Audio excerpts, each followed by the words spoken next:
ഏഷ്യയിൽ ഏറ്റവും കൂടുതൽ പ്രസവം നടക്കുന്ന സ്ഥലമാണ് കോഴിക്കോട് മെഡിക്കൽ കോളേജിലെ മാതൃശിശു സംരക്ഷണ കേന്ദ്രം.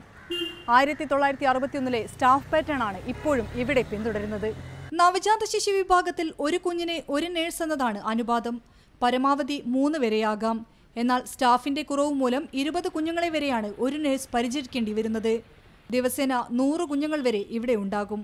ഒരാൾ അവധിയിൽ പ്രവേശിച്ചാൽ സ്ഥിതി പിന്നെയും വഷളാകും. ഗുരുതരമായ രോഗികൾക്ക് അതിനർഹിക്കുന്ന ചികിത്സ നഴ്സിംഗ് കെയർ കൊടുക്കാൻ സാധ്യമാവാത്ത ഒരവസ്ഥയിലാണ് ഇന്നത്തെ അന്തരീക്ഷം. നഴ്സുമാരെ നിയമിക്കുന്നത് സർക്കാരിന് അധിക ബാധ്യതയാണെങ്കിൽ അതിനുള്ള പോംവഴിയും മാതൃശിശു സംരക്ഷണ കേന്ദ്രം സൂപ്രണ്ട് സർക്കാരിന് സമർപ്പിച്ചിട്ടുണ്ട്. സ്റ്റാഫ് നഴ്സിന് നിയോനാറ്റൽ ഇൻറ്റൻസീവ് ട്രെയിനിങ് കോഴ്സ് എന്ന് പറഞ്ഞിട്ട് ഒരു സർട്ടിഫിക്കറ്റ് കോഴ്സ് അംഗീകാരത്തിന് വേണ്ടിയിട്ട് നമ്മൾ ഗവൺമെൻറ്റിൽ അപേക്ഷ സമർപ്പിച്ചിട്ടുണ്ട്.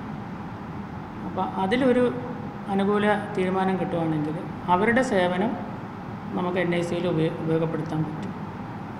അങ്ങനെ വരുമ്പം ഗവൺമെൻറ്റിന് അധിക സാമ്പത്തിക ബാധ്യത ഇല്ലാതെ തന്നെ ഇത് ചെയ്യാൻ പറ്റും.